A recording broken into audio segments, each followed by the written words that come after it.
Saludos y bendiciones, queridos amigos. Estamos aquí para continuar con esta segunda parte de este tema apasionante, el tema de las cruzadas, que con el doctor Carlos Freile habíamos iniciado ya en una primera presentación y que, tal como les habíamos ofrecido, pues al ser un tema tan largo y tan profundo, lo hemos dividido en dos partes. Así es que en esta ocasión les traemos las respuestas que el doctor Carlos Freile dio a muchas de esas inquietudes que se presentaron en la conferencia.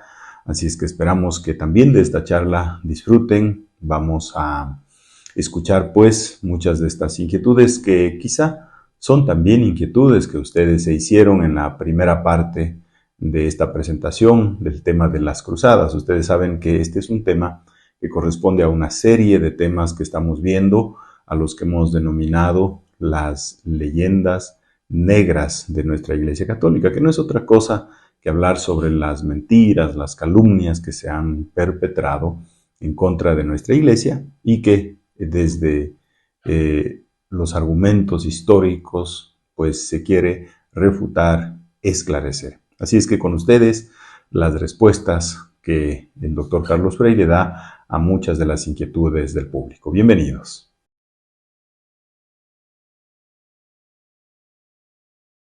Porque en ese entonces, hasta 1492 no conocían América. Y después, venir hacia acá, para ellos era muy complicado salir hacia el Atlántico. Su dominio estaba hacia acá.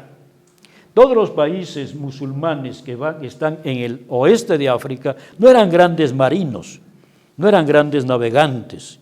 En cambio, los europeos sí. Tanto portugueses como españoles desarrollaron nuevas formas de navegación en esa época muy modernas, en cambio hacia Oriente no.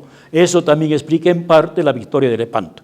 Entonces, ahora están invadiendo no solo América, no con las armas, sino con, como dijeron dos grandes políticos islámicos, que ellos conquistarían Europa ya no con las armas, sino con el vientre de sus mujeres. Ahora también están enviando muchísimos musulmanes a América, Estados Unidos, Venezuela, Argentina. Hay muchísimo musulmán que va llegando y claro, no tienen control de la natalidad. Por eso es, sí.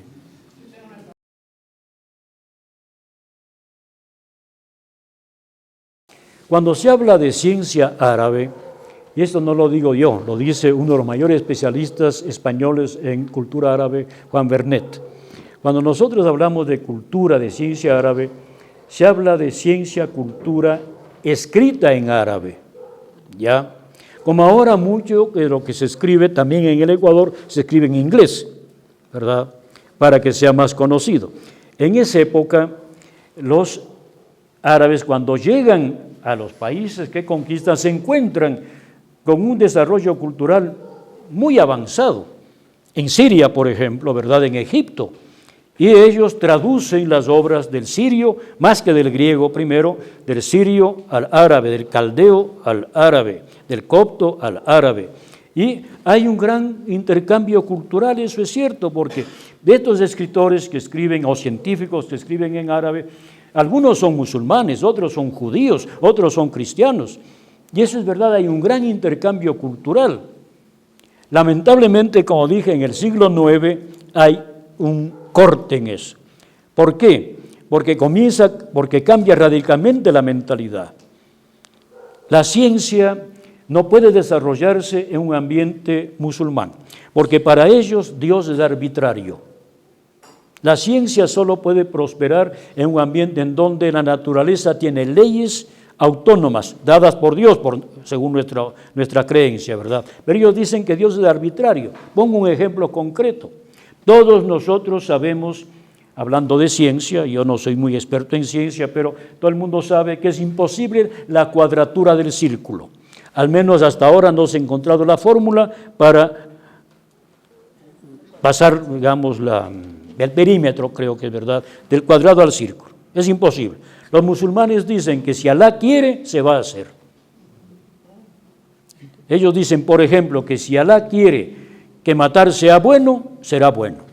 y si Alá quiere que los cuerpos caigan para arriba, eso va a suceder. Entonces, con eso se estanca el progreso del científico en el mundo musulmán.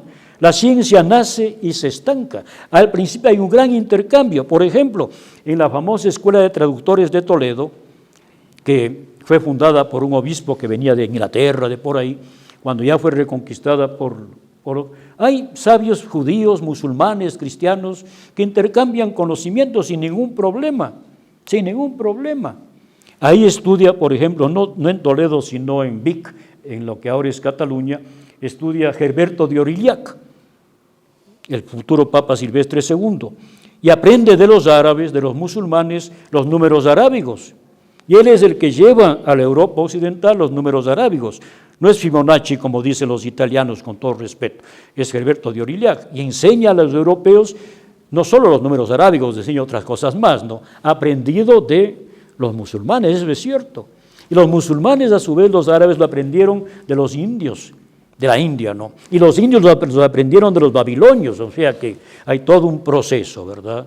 Eso es cierto, hay un gran impulso en medicina, en matemáticas, en astronomía, al principio, ¿no?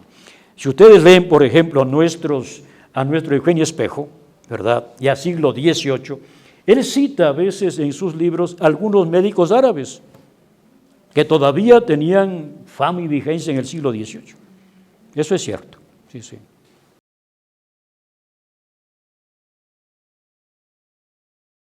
Ya, esa pregunta ha sido ya respondida por varios especialistas, ¿verdad? Con diferentes fechas, con diferentes datos, ¿verdad? Y partiendo de diferentes circunstancias en cada nación. Pero pongamos un año más o menos medio. Para el año 2050, varios especialistas en demografía, etcétera, ya calculan que Bélgica, Francia serán países musulmanes. Y algunos no solamente dicen eso, sino que después de tal vez unos 100 años ya no habrá europeos, étnicamente hablando, porque habrán desaparecido, los europeos no tienen hijos, entonces va a ser reemplazada esa población por población africana sobre todo.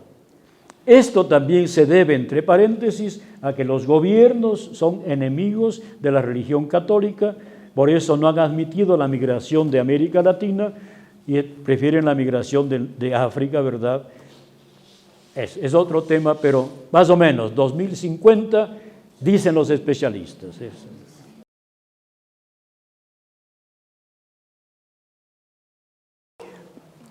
Antes de que comiencen las cruzadas, como les dije hace un ratito, había problemas con los peregrinos que llegaban a Jerusalén, a la Tierra Santa, ¿ya? Entonces, un grupo de caballeros se dedican en Jerusalén a proteger a los peregrinos. Esa protección es múltiple, porque piensen ustedes que no iban en avión, no, a veces ni siquiera en barco, sino a pie. Y a veces llegan muertos de hambre, enfermos, etc. Por eso hay un pequeño grupo de caballeros que deciden proteger, amparar, defender y cuidar a esos peregrinos. Antes, claro, antes de que comiencen las cruzadas, ¿ya? Esos son los caballeros hospitalarios, aunque duran hasta hoy día. Luego vienen los templarios, se llaman así porque, según algunos, tenían su sede junto al templo de Jerusalén, la orden del templo. Ellos también se dedican, en principio, a proteger a los peregrinos, a proteger a los enfermos, etc. La orden de Malta, la orden de San Juan, en fin, hay varias, ya, que tenían esa... ¿Perdón? De los teutónicos también. Sí, pero los teutónicos en general no llegaron a Tierra Santa. Se quedaron peleando contra los paganos en el norte de Europa. Algunos sí fueron a Tierra Santa, pero en general la mayoría se quedaron en el norte de Alemania, en Prusia, Brandenburgo, etcétera, ¿no? Pero en todo caso, lógicamente, estos caballeros eran caballeros. ¿Y qué significa caballero? El que monta a caballo, ¿ya? ¿Y el que monta a caballo para qué? Para pelear. Esa es la idea. Y estos pertenecen al estamento más alto, porque para poder pelear a caballo, o por lo menos ir a la batalla a caballo y pelear a pie, porque no había estribos, ¿no? O huir a caballo, que era mejor que huir a pie, ¿no? Ya. Entonces, estos caballeros debían ser del estamento dominante. ¿Por qué? Porque no es fácil mantener caballos si no se tiene tierras, pues. Cualquier persona sabe que un caballo, ¿verdad?, come más que 4 vacas. ¿No?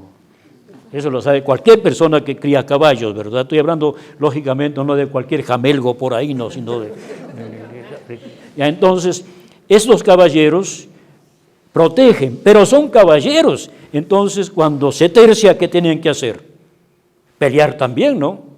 Y se convierten en estas órdenes militares. Son órdenes igual que los monjes benedictinos, cistercienses, cartujos, etcétera, pero son también soldados. Hacen votos de pobreza, castidad y obediencia, ¿verdad? Pero pelean cuando sea necesario. Entonces ahí nacen las órdenes de caballería, ¿verdad? No se entiende la fundación, y gracias por la pregunta también. Bueno, gracias a todos por las preguntas. No se entienden las cruzadas sin al revés. No se entienden las órdenes de caballería sin las cruzadas.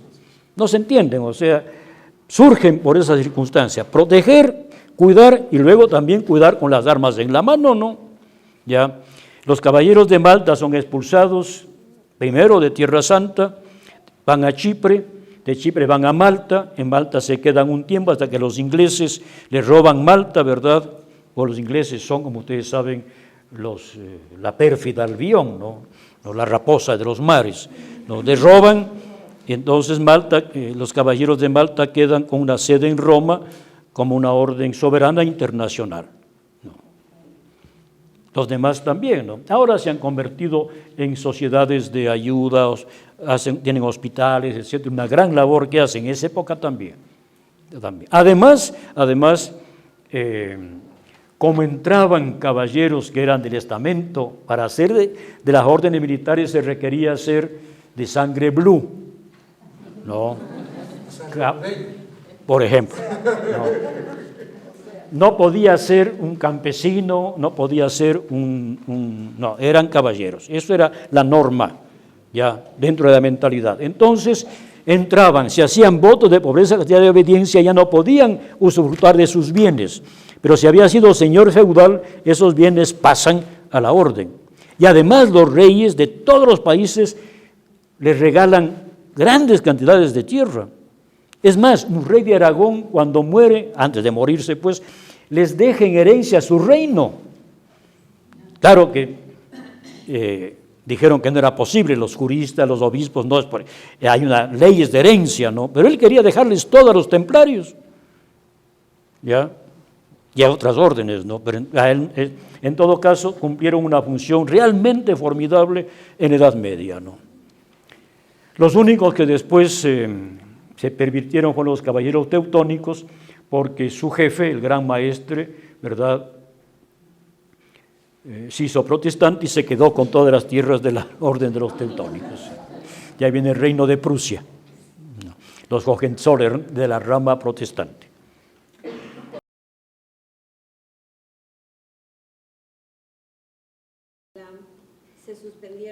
Porque ya se vio que era perfectamente inútil, que era imposible en esas circunstancias mantener todo una comunicación bélica entre los países europeos y Tierra Santa. En términos de logística era imposible. La única solución habría sido la que quiso hacer San Francisco de Asís, ir y predicar el Evangelio a que se conviertan los musulmanes. Pero no les dejaron, pues no, San Francisco de Asís por poco muere mártir en Egipto, ¿verdad? Casi le matan, porque no les dejaban predicar. Pero esa fue la idea de San Francisco. No vayamos con armas, sino a predicar. Pero los musulmanes son totalmente herméticos, ¿verdad? En gran mayoría, no digo, pero son muy herméticos para dejarse convertir. De hecho, el convertirse para un musulmán al cristianismo es pena de muerte. Es pena, no solo al cristianismo, a cualquier religión que no sea el Islam es pena de muerte. Hay una fatua automática y les cortan la cabeza, ¿no? Y cuando digo les cortan la cabeza, es verdad, o sea, es físicamente, no.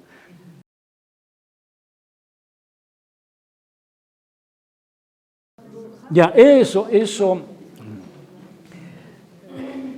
depende de los dibujantes. Ya.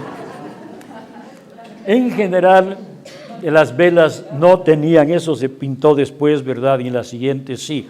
Más bien tenían una bandera en la proa del barco, ¿verdad? Con una cruz. Ya. Pero en general, cuando Colón viene a América, ya no existían templarios. No existía ni uno. Todos los templarios posteriores son falsetas, ¿no? Paréntesis, al Ecuador hace unos 30 años llegó un señor, ¿no? Cobraba unos $2,000 y se llevó unos $200,000 ordenando templarios y templarias a un montón de gente ingenua aquí en Quito, ¿no? Con sus capas, con sus cosas, ¿no?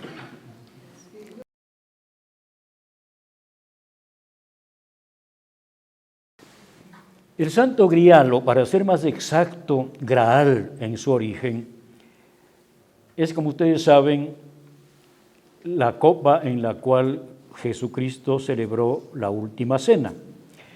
Esa es una leyenda que surge en Edad Media, ¿verdad?, fuera del ámbito templario, ¿no? Graal viene de una palabra latina, gradus, que significa cualquier recipiente en donde se sirve una bebida o un alimento. De ahí viene Graal, corrompida después por otras razones lingüísticas en grial. Ya. Esa leyenda surge en Edad Media, en la época justo de las caballerías, ¿verdad? Porque entonces, en el imaginario de los escritores, ahí se me escapa el nombre, el apellido es Troyes, un francés, ¿verdad?, que escribió sobre esto, ¿verdad?, igual un alemán, ya. ¿Cuál iba a ser tal vez el objetivo mejor para un caballero que quiere mostrar su valentía, su honor? Buscar el grial. Pero claro está, para poder conseguir alcanzar ese grial se requiere tener ciertas condiciones, ser, entre otras cosas, y la fórmula, ustedes la conocen, ser un caballero sin miedo y sin tacha, ya. Entonces, esas leyendas se escriben, hay centenares de leyendas sobre grial en Francia, en Alemania, etc. Más tarde, mucho más tarde, y en el siglo XIX, se comienza a vincular a los templarios ya desaparecidos con la búsqueda del grial. Los templarios y los caballeros de Malta, los del Santo Sepulcro, nunca buscaron el grial, no, nunca. No era su objetivo. Ahora, hay una copa en Valencia, si no recuerdo mal, me puedo equivocar, que dicen que es el grial. Es una copa del siglo I, etcétera, en fin, pero no hay pruebas. Hay otra, creo que en Francia, pero no. Claro, sobre eso después se crean muchas leyendas, ¿no? Hay toda una literatura alrededor de eso, que después se vincula con los famosos que eran anteriores, pero se vincula en la literatura medieval, se vincula con los caballeros de la mesa redonda del rey Artur. ¿Se acuerdan ustedes cómo se llama el Lanzarote del lago, etcétera, verdad? Ya. Parsifal, el héroe, no sé qué. Hay una ópera de Wagner al respecto.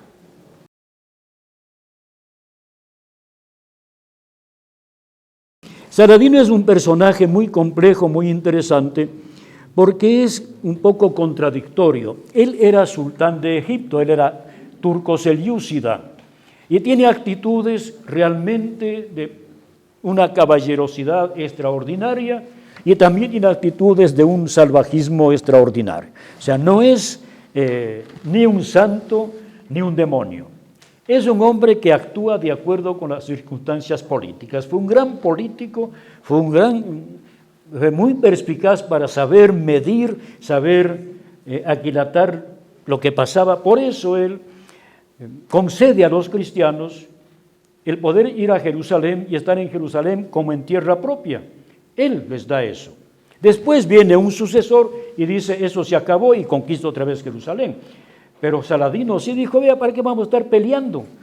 Vengan, entren a Jerusalén, no hay problema, no peleemos. Él fue el que firmó el tratado con Ricardo Corazón de León. Claro, él firma ese tratado para darle Jerusalén a los cristianos.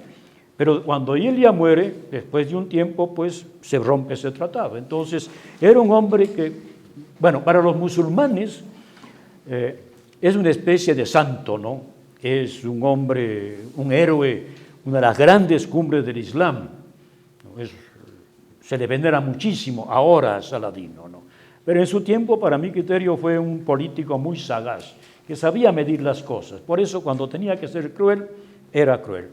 También por ahí, en Alepo, creo, no recuerdo bien, me puedo equivocar, también mandó matar a unas 20,000 personas, ¿no? Bien, amigos, esperamos que hayan disfrutado como la primera parte de esta charla, que tiene más bien que ver, como les habíamos dicho, con las respuestas a las inquietudes del público. Queremos agradecerles por seguir este canal y de paso, pues pedirles que quienes no lo han hecho se suscriban, que lo recomienden, que compartan este video, porque muchas personas quizá podrían estar interesadas y que ojalá ustedes se conviertan pues en esos mensajeros, en esos intermediarios para que estos videos lleguen a muchas personas, para que este pequeño canal pueda ser conocido y ojalá poquito a poco vaya creciendo. Que Dios les bendiga abundantemente. Feliz año.